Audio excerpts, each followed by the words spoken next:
Γεια και χαρά! Σήμερα θα σου δείξω ακριβώς πώς έφτιαξα τον τοίχο με εφέ πέτρας χρησιμοποιώντας τις χάρτινες αυγοθήκες. Έκοψα τις αυγοθήκες σε μικρά κομμάτια, ακανόνιστα σχήματα. Έκοψα αρκετά από αυτά, πρέπει να πω. Χρησιμοποίησα την απλή λευκή ξυλόκολλα και ξεκίνησα να κολλάω. Για αρχή δοκίμασα αυτό τον τρόπο που βλέπεις, έβαζα κόλλα στην επιφάνεια και περνούσα με το πινέλο κόλλα πάνω από το χαρτόνι. Όμως δεν ήταν εύκολο, οπότε μετά κατέληξα σε αυτό τον τρόπο, βουτούσα το χαρτόνι στην κόλλα και από πάνω περνούσα ακόμη ένα στρώμα κόλλας με το πινέλο. Ήταν πολύ πιο εύκολος ο τρόπος και πολύ καλύτερο το αποτέλεσμα. Χρησιμοποιώ και ένα τσιμπιδάκι για να πιέζω την επιφάνεια. Θα το δεις καλύτερα εδώ που το έχω μεγενθύνει. Βλέπεις, πιέζω τις άκρες από τα χαρτόνια για να μείνουν κολλημένες κάτω. Μετά βέβαια έβαλα γάντια μιας χρήσεως και το αποτέλεσμα ήταν ακόμη καλύτερο. Άφησα όλη τη νύχτα να στεγνώσει και το επόμενο πρωί ήταν όλη η επιφάνεια εντελώς στεγνή. Ήταν έτοιμο να περάσω στο επόμενο στάδιο, στο στάδιο του βαψίματος. Χρησιμοποίησα χρώμα λευκό, κίτρινο και κόκκινο. Έφτιαξα ένα πορτοκαλί καταρχήν, γήινη απόχρωση πορτοκαλί με αρκετό άσπρο και πέρασα με πολύ ανοιχτό χρώμα τους αρμούς. Να σημειώσω εδώ ότι η επιφάνεια είναι καφέ, οπότε το αποτέλεσμα διαφοροποιείται. Βλέπεις ότι σε κάποια σημεία είναι πιο πορτοκαλί γιατί μπέρδευα τα χρώματα στο πινέλο. Δεν ήθελα να είναι άσπρος ο αρμός, ήθελα να είναι πιο ζεστός ο τόνος. Οπότε εδώ μπερδεύω και το λευκό και λίγο πορτοκαλί πολύ ανοιχτό. Τώρα φαίνεται λίγο άσχημο, αλλά περίμενα ως το τέλος και θα δεις το αποτέλεσμα. Μετά πρόσθεσα λίγο καφέ σκούρο και ξεκίνησα να βάφω τις πέτρες, τις υποτιθέμενες πέτρες. Έπαιρνα κάθε φορά και λευκό και καφέ και πορτοκαλί και μπέρδευα τα χρώματα με διαφορετικές ποσότητες κάθε φορά για να δώσω αυτό το εφέ της ζεστής πέτρας, να το πω έτσι πιο απλά. Βλέπεις, κάποιες γίνονται πιο σκούρες, κάποιες γίνονται πιο ανοιχτόχρωμες.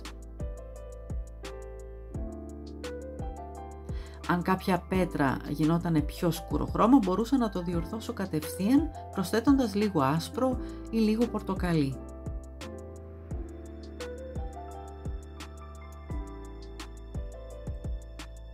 Βλέπεις και εδώ περισσότερο πορτοκαλί.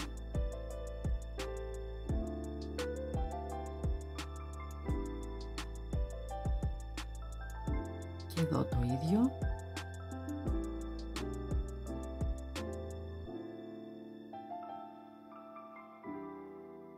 Εδώ περισσότερο καφέ.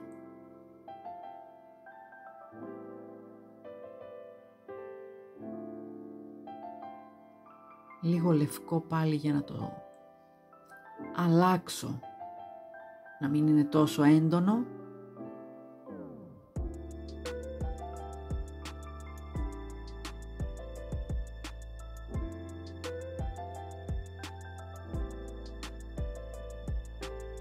Εδώ φαίνεται ακόμη καλύτερο πόσο μπερδεύω το καφέ με το λευκό.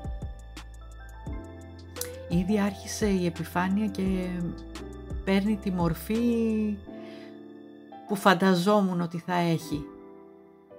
Να μοιάζει με έναν πέτρινο τοίχο.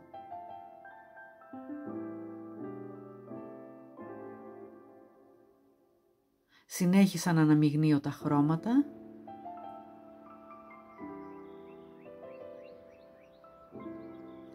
Και βλέποντας την επιφάνεια από πιο μακριά, μπορούσα να έχω καλύτερη εικόνα, να μην είναι πολύ κοντά κάποιες πέτρες σκουρόχρωμες, να μην είναι πολύ κοντά κάποιες πορτοκαλί πέτρες.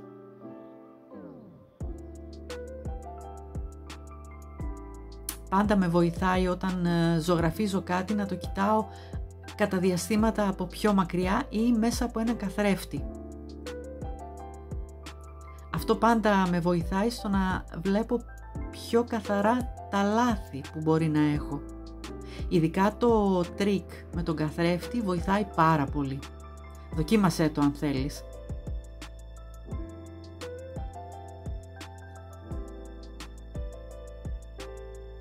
Άρχισε να έχει τη μορφή που μου αρέσει πάρα πολύ. Μικροδιορθώσεις.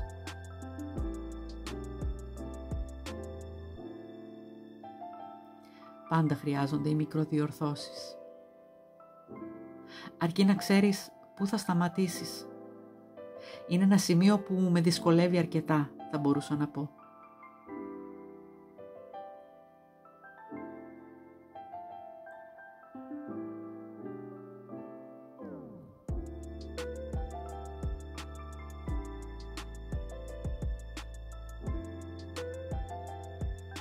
Νομίζω πως φτάνουμε στο τέλος. Έχει ολοκληρωθεί το βάψιμο της πέτρας, το αφήνω να στεγνώσει και μετά με ένα μικρό σφουγγαράκι περνά όλη την επιφάνεια με νερό. Βρέχω ελαφρά το σφουγγαράκι και περνά όλη την επιφάνεια με νερό.